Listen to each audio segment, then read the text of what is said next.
Good morning everyone. So today we will discuss chapter number 2, spreadsheet formula.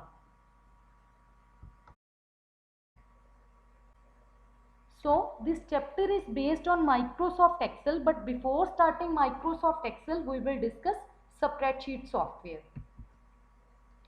So first point is spreadsheet software allows us to organize data and perform calculations on the data. It means it is a type of software that organize or that store the data in the form of rows and columns, and it can perform various calculations on the data. For example, we can store the marks information of different students, and we can calculate total marks and percentage of the students. Next point is Microsoft Excel is a spreadsheet software. It means it is a type of software, it is a type of spreadsheet software that also store the data in the form of rows and columns, and these rows and columns are called worksheet.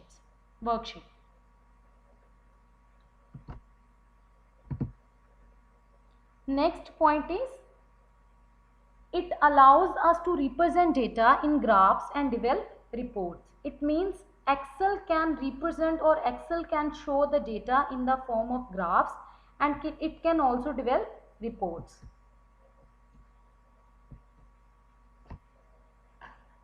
Next point is Excel file is called workbook like a notebook. It means Excel store the data in the form of file which is called a workbook, and it is like a notebook.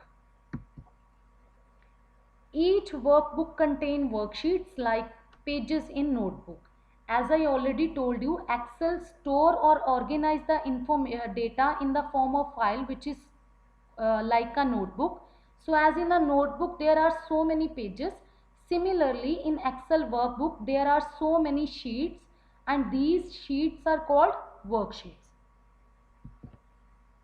Next point is Excel allows us to organize or store data in rows and columns.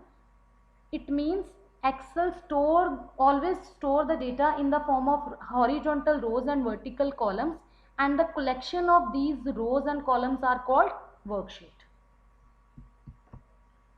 So next is each worksheet has 16,384 columns and 10,48,576 rows.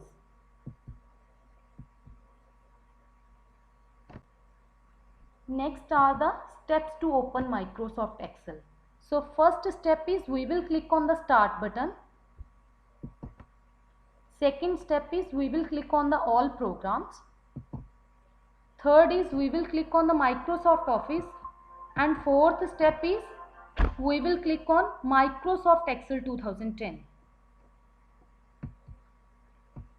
So with this, Microsoft Excel screen will be shown on the desktop. So this is a screen of Microsoft Excel. As you can see, the full screen is divided into rows and columns, and horizontal lines represent rows and vertical lines represent columns. So you can see the full screen is divided into number of boxes, and these boxes in Excel worksheets are known as a cells.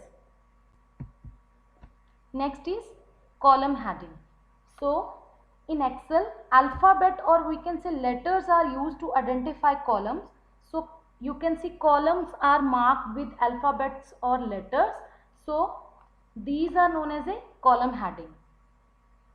For example, you can see the first column is marked with A, second column is marked with B, and so on. So as columns are identified with letters, similarly in Excel, numbers are used to identify rows. So each row is marked with numbers.